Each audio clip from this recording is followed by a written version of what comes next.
আসসালামু আলাইকুম। Breaking news. স্থানীয় সরকার নির্বাচনে ইসি ৩,০০০ কোটি টাকার মহাযজ্ঞ। নির্বাচন কমিশনের যে ৩,০০০ কোটি টাকার বাজেট রয়েছে স্থানীয় সরকার নির্বাচন প্রসঙ্গে এখানে বিস্তারিত কি আলোচনা করা হয়েছে এ বিষয়ে সকল কিছু আপনাদের মাঝে জানিয়ে দেওয়ার চেষ্টা করব। আশা করি ভিডিওটি মনোযোগ সহকারে শেষ পর্যন্ত দেখার চেষ্টা করবেন। আর আমাদের চ্যানেলটিতে নতুন হয়ে থাকলে অবশ্যই চ্যানেলটি সাবস্ক্রাইব করে রেখে পাশে থাকা বেল আইকনটি অন করে রাখবেন। এখন দেখি বিস্তারিত কি জানানো হয়েছে এখানে। আর এই খবরটা আজকে প্রকাশ করা হয়েছে। দেখতে পাচ্ছি বলা হয়েছে যে ত্রয়োদশ জাতীয় সংসদ নির্বাচনের রেশ কাটতে না কাটতে এবার জাতীয় স্থানীয় সরকারের সবচেয়ে বড় নির্বাচনী কর্মযজ্ঞ যে শুরু করেছে নির্বাচন কমিশন। আগামী ২০২৬-২৭ অর্থ বছরে দেশের স্থানীয় সরকারের ৫ স্তরের ইউনিয়ন পরিষদ, উপজেলা, পৌরসভা, সিটি কর্পোরেশন ও জেলা পরিষদ নির্বাচনের নির্বাচন কমিশন আর এই বিশাল কর্মযজ্ঞের জন্য সদ্য সমাপ্ত সংসদ নির্বাচনের সমান অর্থাৎ প্রায় ৩,০০০ কোটি টাকার প্রস্তাবিত ২৯০০ কোটি টাকা বাজেট বরাদ্দ চেয়েছে ইসি। কমিশন আগামী আগস্টে তফসিল ঘোষণা করে অক্টোবর থেকে স্থানীয় সরকার নির্বাচন আয়োজনের উদ্যোগ নিচ্ছে।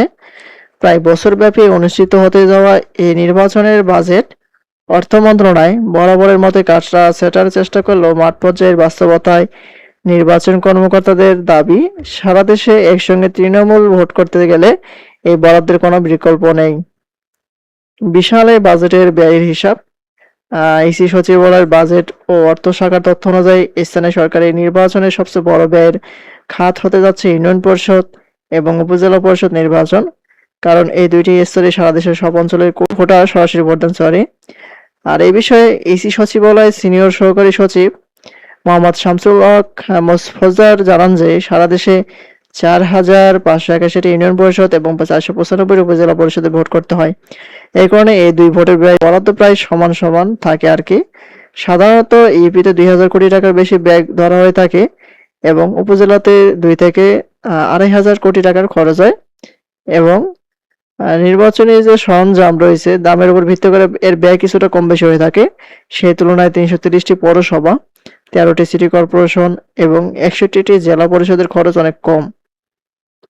প্রতিটি সিটি কর্পোরেশন ভোটার সংখ্যা অনুপাতে ২০ থেকে ৩৫ কোটি টাকা এবং পৌরসভা ও জেলা পরিষদে এর চেয়ে কম ব্যয় হয়ে থাকে। সংসদে উদ্ধৃত অর্থ ও সাশ্রয়। গত ১২ই ফেব্রুয়ারি অনুষ্ঠিত হয়ে গেল ত্রয়োদশ জাতীয় সংসদ নির্বাচন। বিএনপি নেতৃত্বাধীন নতুন সরকার ক্ষমতায় আসার পর তাদের প্রথম পূর্ণাঙ্গ বাজেট। আগামী ১১ জুন অর্থমন্ত্রী আমির খসরু মাহমুদ চৌধুরী ২০২৬-২৭ অর্থবছরে বাজেট পেশ করবেন। সংসদ নির্বাচনের জন্য বরাদ্দ হওয়া ৩,০০০ কোটি টাকার মধ্যে সোয়া ২,০০০ কোটি টাকা ব্যয় করা হয়েছে এবং প্রায় ৮০০ কোটি টাকা বেঁচে আছে। এই তথ্য উল্লেখ করে নির্বাচন কমিশনার আব্দুর রহমান মাসুদ অর্থ সাশ্রয়ের নতুন বার্তা দিয়েছেন। সারা বাংলাকে তিনি বলেন যে সংসদ নির্বাচনে ৩,০০০ কোটি টাকা বরাদ্দ থাকলেও ৮০ কোটি টাকার মতো এখনো অব্যাহত রয়ে গেছে। তিনি আরো জানান বাড়তি কোনো কিছু খরচ হচ্ছে না, সাশ্রয় করা হয়েছে। স্থানীয় নির্বাচনও চাহিদা মতো বরাদ্দ থাকবে বলে আশার কথা জানান তিনি। বলেন যখন যে নির্বাচন হবে সেই অনুযায়ী অর্থ সংকলন ও ব্যয় করা হবে। আর নির্বাচন বিশ্লেষকদের মতে নতুন সরকারের অধীনে এই স্থানীয় সরকার নির্বাচন হবে। জনপ্রিয়তা ও মাঠ পর্যায়ে নিয়ন্ত্রণ ধরে রাখার প্রথম পৌর পরীক্ষা।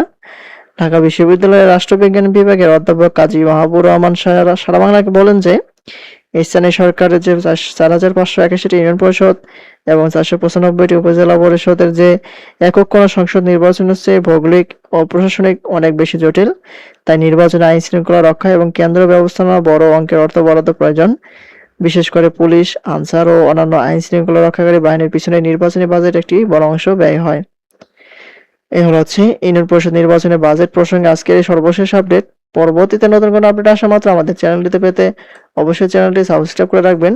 ধন্যবাদ সবাইকে। আসসালামু আলাইকুম।